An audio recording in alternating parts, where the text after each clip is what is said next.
Hello everyone, welcome back to another video. I hope आप सभी लोग काफ़ी बढ़िया होंगे। सो गाइस, आज की इस वीडियो में हम लोग सीखने वाले हैं कुछ बेस्ट स्ट्रैटेजी के बारे में, जो कि आप लोगों का हर एक पेयर में काम करता है। चाहे आप इंडियन मार्केट में काम करते हो, चाहे आप फॉरेक्स मार्केट में काम करते हो, चाहे आप क्रिप्टो मार्केट में काम करते हो, तीनों जगह पर आपकी स्ट्रैटेजी काम करती है। बेसिकली देखो, सबसे पहली चीज़, कोई भी स्ट्रैटेजी सीखो देन उसको तुरंत जाके अपने मार्केट में अपने मनी से ट्राई करने मत बैठ जाना। पहले सबसे जाके उसको क्या करना है, आप लोगों को उसको करना है बैक टेस्ट। ठीक है, अगर अच्छा रिजल्ट आता है देन आप उसको यूज़ करना, अदरवाइज कोई जरूरत नहीं है। एंड एक रिक्वेस्ट है, वीडियो पूरा देखने के बाद ही चैनल को सब्सक्राइब करना है, वीडियो को लाइक करना, पहले से मत करना। मैं किसी को नहीं बोलूंगा, अगर पसंद आता है तो करना, वरना मत करना। ठीक है, अभी ध्यान से समझो। आज की जो स्ट्रैटेजी है, इसमें बेसिकली हम लोग जो ट्रेड प्लान करेंगे वो सारे के सारे ट्रेड्स होंगे रिवर्सल के ऊपर। ठीक है, आपको सिर्फ स्ट्रैटेजी के थ्रू रिवर्सल के ट्रेड्स ही मिलेंगे, ना कि आपको ब्रेकआउट मिलेगा, ना ही आपको ब्रेकडाउन मिलेगा। ओनली आपको सिर्फ रिवर्सल के बेस पे ही स्ट्रैटेजी काम करेगी। फॉर सपोज मान के चलो एक मार्केट में ट्रेंड चल रहा है, कोई एक पर्टिकुलर एरिया ऐसा मिल जाएगा आपको जहां से मार्केट में यहाँ पे रिवर्स आने वाला है। ठीक है, तो आप क्या करोगे, इस एरिया से रिवर्सल का एक ट्रेड प्लान कर सकते हो, ना कि ब्रेकआउट के लिए या फिर किसी ब्रेकडाउन के लिए। पहले इंपॉर्टेंट चीज याद रखना। दूसरी, हर एक चार्ट पे आपका काम करेगा। आप निफ्टी ले लो, आप बिटकॉइन ले लो, आप यूएसडीटी ले लो, कुछ भी ले लो। ठीक है, हर एक जगह पे स्ट्रैटेजी काम करेगी। अब आपको करना क्या है, यहाँ पे देखो, सबसे पहली चीज आप लोगों को पता है मार्केट के अंदर जो इंडिकेटर्स होते हैं, ठीक है, मोस्ट ऑफ द इंडिकेटर्स होते हैं लैगी इंडिकेटर, जो कि क्या करते हैं, प्राइस के मोमेंटम के बाद काम करते हैं। फॉर सपोज आप लोगों ने बहुत जगह पे स्ट्रैटेजी सुनी होंगी कि मान लो एक EMA 21 लगा लिया, एक 9 EMA लगा लिया, 21 ने या फिर 9 ने किसी को क्रॉसओवर कर दिया, आपने यहाँ पर एंट्री ले ली, जब तक दोबारा क्रॉसओवर नहीं करेगा तब तक आपका टारगेट है। ऐसा ये सब चीज़ें बकवास हैं, कभी आप इसके थ्रू तो प्रॉफिट नहीं बना पाओगे। ठीक है, मैं जो स्ट्रैटेजी आपको बताने वाला हूँ बेसिकली किसके ऊपर काम करेगी, प्राइस एक्शन के ऊपर।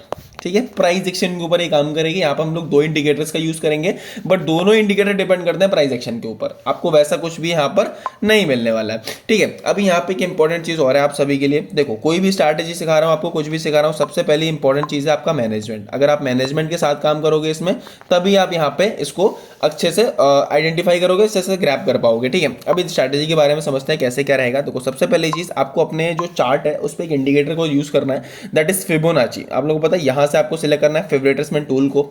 सबसे चल वाली चीज, फेवरेट रिट्रेसमेंट टूल को यूज कैसे करते हैं। देखो, आपने क्या करना है, फेवरेट रिट्रेसमेंट टूल कभी भी यूज करने के लिए आपको दो चीजें करनी होती है। अगर आपको एक अप ट्रेंड चल रहा है मार्केट में, आपको बॉटम से हाई को कनेक्ट करना होता है, और अगर मार्केट में डाउन ट्रेंड है तो आपको हाई से बॉटम को कनेक्ट करना है। Just simple. ठीक है, तो अभी हम यहाँ पे देखेंगे मार्केट के अंदर, हम थोड़ा सा पीछे के कुछ एक ट्रेंड्स को आइडेंटिफाई करेंगे। जस्ट इसको एक बार मैं हटा देता हूँ, 1 सेकेंड ना। यहाँ पे इसको हटाते हैं, थोड़ा सा पीछे चलते हैं। तो अपने पास यहाँ पे कुछ एक ट्रेंड है, जैसे कि हम इस, अब जो हमारा डाउन ट्रेंड है ये वाला, हम इसको करेंगे, इसको कनेक्ट करेंगे। ठीक है, हम इस वाले डाउन ट्रेंड को लेके यहाँ पे सीखने वाले हैं। सारी चीजें मैं आपको बैक टेस्ट आगे करके दिखा दूंगा। देखो, सबसे पहली चीज यहाँ पे फेवरेट रिट्रेसमेंट टूल लेंगे, देन उसके बाद क्या करेंगे, एकदम हाई से लो को कनेक्ट कर देंगे। ठीक है, कर दिया भाई। उसके बाद हम लोग के यहाँ पे कुछ नंबर्स मिलते हैं, जिनको को नहीं पता इसके बारे में, यहाँ पे कुछ नंबर्स मिल जाते हैं। सबसे पहले चीज, फेवरेट रिट्रेसमेंट टूल होता क्या है बेसिकली। देखो, जो फेवरेट रिट्रेसमेंट टूल होता है वो एक टेक्निकल टूल होता है, सबसे पहली चीज, जो कि ट्रेडर्स को आइडेंटिफाई करने में हेल्प करता है कि मार्केट में कहाँ पे पोटेंशियल है, कहाँ पे प्राइस आपको एंट्री दे सकता है, कहाँ पे एग्जिट आपको मिल सकता है, कहाँ तक आपका टारगेट मिल सकता है। वो सारी चीजें आपको, मतलब पोटेंशियल किस एरिया में है मार्केट में, वो आपको आइडेंटिफाई करके दे देता है फेवरेट रिट्रेसमेंट टूल। ओके, सो अभी यहाँ पे क्या करना है आपको, यहाँ पे आपको कुछ इंपॉर्टेंट जोन मिलते हैं 0.6, जो कि आपको इस स्ट्रैटेजी में यूज करना है, ओनली 0.6। ठीक है, इसको आपको मार्क कर लेना है। जब भी आप फेवरेट रिट्रेसमेंट, आप चाहो तो इसका कलर वाला सब हटा लेना, एंड लाइक अपने 0.6 का लेवल मार्क कर लेना यहाँ पे जोन की तरह। फिर उसके बाद इस टूल को हटा भी सकते हो आप। ठीक है, फॉर एग्जाम्पल के लिए हम लोग क्या करेंगे, 0.6 का अपने पास एक जोन मिल गया। ठीक है, अब अपने को क्या करना है, 0.6 के जोन पे जब भी मार्केट, फॉर एग्जाम्पल आपने ट्रेंड को आइडेंटिफाई किया, अपने आप टॉप से बॉटम को मार्क किया, उसके बाद आपको 0.6 का एक जोन मिल गया। उसके बाद जब भी मार्केट इस जोन के पास पहुंचेगा और कोई भी एक रिजेक्शन फॉर्म होता है, जैसे फॉर एग्जांपल जैसे इस कैंडल में रिजेक्शन आया, आप यहां पर अपनी एक एंट्री प्लान करोगे। ठीक है, कंफर्मेशन के लिए हम एक और चीज यूज करेंगे, जो कि मैं आपको आगे बताऊंगा, बट यहां पर पहली चीज हम लोग एंट्री अपनी प्लान कैसे करेंगे।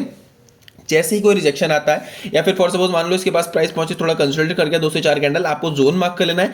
जैसे इसका ब्रेकडाउन मिलेगा, आप यहां पर एक एंट्री बना सकते हो। ठीक है, ब्रेकआउट पे एंट्री नहीं करेंगे, ओनली फॉर रिवर्सल। उसके बाद मेन चीज आती है, आपको स्टॉप लॉस कहां रहेगा। आपने क्या करना है, प्रीवियस टाइम पे जहां पे भी आपको मार्केट में छोटा हाई दिखेगा, आपको वहां का स्टॉप लॉस लगाना है। फॉर एग्जाम्पल इस सिचुएशन में हम लोग क्या करेंगे, यहां कहीं का अपना एक हाई लगाएंगे, सॉरी यहां पर अपना स्टॉप लॉस लगाएंगे। ठीक है, यहां कहीं का हमारा SL रहेगा। उसके बाद आपको जो टारगेट रखना है वो आपको रखना है 0.3 के जोन पे, कहाँ पे, इस वाले जोन पे आपका टारगेट रहेगा। आपको इजी यहाँ पे 1:2 1:3 मिल जाएगा मार्केट में, आप देख सकते हो अच्छा खासा टारगेट मिला है। इसको आप ट्रेल करते रहना। फॉर सपोज आपको 1:2 मिल गया आपका, देन अपना स्टॉप लॉस यहाँ से उठा के कॉस्ट टू कॉस्ट रख दिया, थोड़ा सा और नीचे लेके आ गए, ऐसे आप इसको मूव करते रहना, अपने स्टॉप लॉस को आगे बढ़ाते रहना। उसके बाद आता है इंपॉर्टेंट, आप इसको कंफर्म कैसे करेंगे कि हाँ भैया एंट्री प्लान करनी है या फिर नहीं करनी है। उसके लिए हम क्या करेंगे, हम एक और इंडिकेटर का यूज करेंगे, दैट इज RSI। ठीक है, जिन लोगों को नहीं पता इंडिकेटर वाले सेक्शन में जाएंगे, यहाँ पे अपन को सिंपल टाइप कर देना RSI। ठीक है, यहाँ पे आएगा रिलेटिव स्ट्रेंथ इंडेक्स, यहाँ पे आपके नीचे एक चार्ट और बन जाता है। अब ये क्या करता है, कैसे काम करता है, सबसे पहली चीज क्या करता है, इसको थोड़ा सा हम लोग यहाँ पर डाउन साइड कर लेंगे। ठीक है, सो RSI क्या करता है, देखो RSI जो होता है उसको बोलते हैं हम लोग रिलेटिव स्ट्रेंथ इंडेक्स। ये जस्ट एक टेक्निकल इंडिकेटर होता है जो कि यूज किया जाता है प्राइस के मोमेंटम और फाइनेंशियल एसेट्स को एनालाइज करने के लिए। ठीक है, जो भी आप एसेट जो भी आप चार्ट देख रहे हो उसके प्राइस के मोमेंटम को और फाइनेंशियल्स को आपको एनालाइज करके देता है आपका RSI। ठीक है, ये जो होता है आइडेंटिफाई करता है कि कब मार्केट में लाइक ओवर बॉट हो, कब मार्केट में बहुत ज्यादा बाइंग है, कब बहुत ज्यादा सोल्ड हो गया चीजें, लाइक ओवर बॉट और ओवर सोल्ड आपको ये आइडेंटिफाई करके दे देता है। फॉर सपोज यहाँ पे क्या है, कैसे यूज करेंगे इसको ध्यान से समझ लेना। यहाँ पे क्या रहता है, आपने RSI लगा रखा है, इसमें कुछ नंबर्स होते हैं 1 to 100 के बीच में। ठीक है, अब आपको क्या करना है, आपने यहाँ पे देखना है, आपको फॉर एग्जांपल यहाँ पर भी RSI चल रहा है 49 के आसपास में। ठीक है, यहाँ पे दो चीजें होती है, एक होता है ओवर बॉट और एक होता है ओवर सोल्ड। मान के चलो अगर प्राइस यहाँ पे पहुंच जाएगा RSI का 70-75 के आसपास में, तो इसका मतलब है यहाँ पे ये ओवर बॉट हो गया है। ठीक है, और यहाँ पर पहुंच जाएगा 40, 35, 30 के नीचे, ठीक है, लाइक 25, 28 के आसपास पहुंच जाता है, तो इसका मतलब है ये ओवर सोल्ड हो गया है। ठीक है, यहाँ पे मतलब बहुत ज्यादा सेल हो चुका है, यहाँ से इसको वापस ऊपर जाना चाहिए। ओवरबॉट का मतलब ज्यादा बाय हो चुका है, यहाँ से इसको नीचे जाना चाहिए, सिंपल लैंग्वेज में बताऊं तो आपको। अब आपने क्या करना है, जब भी आपका जो प्राइस होगा चार्ट का 0.6 के जोन पे पहुंचेगा, तो उस टाइम पे आपको ध्यान देना है कि जो आपका RSI है वो 60 प्लस होना चाहिए। ठीक है, अगर आपको पुट साइड के लिए ट्रेड मिल रहा है, और अगर कॉल साइड के लिए ट्रेड मिल रहा है, तो आपने सिंपल क्या देखना है, आपका RSI 30 प्लस होना चाहिए। 30 के मतलब 30 के आसपास होना चाहिए, 30 प्लस नहीं, 30 माइनस होना चाहिए, लाइक 30 हो, 31 हो, 28 हो, तो वो बेस्ट रहेगा आपके लिए। फॉर एग्जांपल अभी हम चार्ट्स पे देखते हैं अपने एक बार, यहाँ पे हमारा क्या था, यहाँ पे देखोगे, ठीक है, क्या था प्राइस उस टाइम पे 0.6 जोन के पास पहुंचा। RSI अपना कितना चल रहा था, एक बार ये देखो, RSI चल रहा था अराउंड 64 के आसपास में। मतलब कहीं ना कहीं हम लोगों को ओवरबॉट चीजें देखने को मिल रही थी, मार्केट में सिचुएशन ओवरबॉट बन गई थी। ठीक है, वहीं पे क्या हुआ, सिचुएशन ओवरबॉट हुई, यहाँ पे प्राइस में हम लोगों को यहाँ से इंडिकेशन मिला, यहाँ से कंफर्मेशन मिली, हमने एक पोजीशन बनाई एंड अच्छा टारगेट मिला। थोड़ा सा भी बैक टेस्ट करते हैं पीछे जाके एक बार कि क्या पीछे भी मार्केट ने ऐसा काम करा है। हम सबसे पहले किसी भी एक ट्रेंड को आइडेंटिफाई कर लेते हैं। ठीक है, फॉर एग्जांपल के लिए हमें कोई भी ट्रेंड उठा लेते हैं यहाँ पे, जो भी मार्केट में मिल जाए। चलो एग्जांपल के लिए हम लोग क्या करते हैं, 1 सेकेंड, और एक कोई भी ट्रेंड आइडेंटिफाई करते हैं। अच्छा सा, चलो फिलहाल के लिए हम इसी को ले लेते हैं, इस वाले ट्रेंड को। ठीक है, एक क्या करेंगे, सबसे पहले फिबोनाची टूल को लेंगे, हम क्या करेंगे, एक हाई मार्क करेंगे, हाई से बॉटम को कनेक्ट करेंगे। ठीक है, हाई से बॉटम को हमने क्या करा, कनेक्ट कर दिया। अब उसके बाद देखो, ध्यान से समझना क्या हो रहा है यहाँ पे मार्केट में। अपने को सबसे पहली चीज़ क्या चाहिए, प्राइस 0.6 के जोन के पास जाके ये तो कंसोलिडेट करे, रिजेक्शन करे, कुछ ऐसा करे। प्राइस 0.6 के जोन के पास पहुंचा, कंसोलिडेशन भी किया, ऊपर से रिजेक्शन भी मिला। अपने को एंट्री कहाँ मिलेगी, मान लो कंसोलिडेशन जोन का ब्रेकडाउन मिला इस वाली कैंडल में, हम इसमें एंट्री बनाएंगे। स्टॉप लॉस कहाँ रखेंगे, यहाँ कहीं का स्टॉप लॉस रख लेंगे।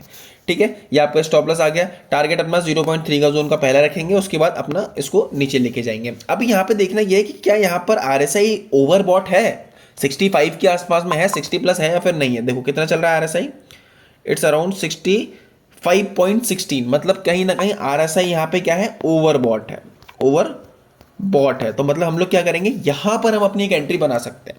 समझ गए अच्छे से, आई होप सो सबको समझ में आ रहा होगा चीज़ें। अभी एक आध दो एग्जांपल हम लोग और ले लेते हैं ताकि आपको और अच्छे से सारी चीज़ें क्लियर हो जाए। ये आपका सिंपल है, ठीक है। अभी हमको एक कॉल साइड का अगर एक प्लान मिल जाता है यहाँ पे कोई, तो हम वहाँ पर एक अच्छी सी एंट्री अपनी प्लान करेंगे।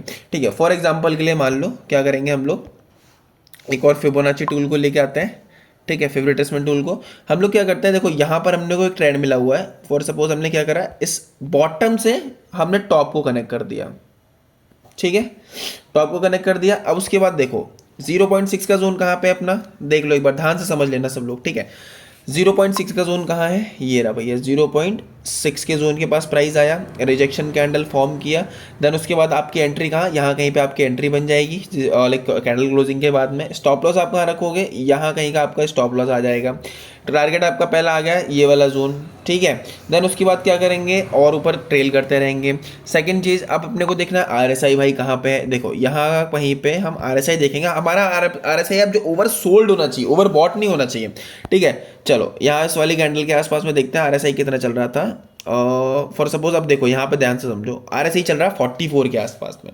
अब 44 पे क्या है, ये न्यूट्रल चल रहा है, यहाँ पे ओवर बॉट ओवर सोल्ड कुछ भी नहीं है। तो क्या हम अपनी पोजीशन बनाएंगे? नहीं बनाएंगे। बिकॉज क्यों? हम लोगों को यहाँ पर कंफर्मेशन नहीं मिला है। कंफर्मेशन कब मिलेगा? या तो आरएसआई ओवर बॉट होना चाहिए, या तो आरएसआई ओवर सोल्ड होना चाहिए, तभी हम अपनी एंट्री बनाएंगे, ठीक है। ऐसा नहीं है कि सिर्फ फिबोनाची को यूज करके हम एंट्री बना सकते। नो डाउट यहाँ पे प्रॉफिट मिल जाता है, आप ले लेते हैं, बट क्या हमारे जो स्ट्रैटेजी है उसकी कंडीशंस मैच नहीं करेंगे, देन हम लोग ट्रेड के लिए एंट्री नहीं बनाएंगे।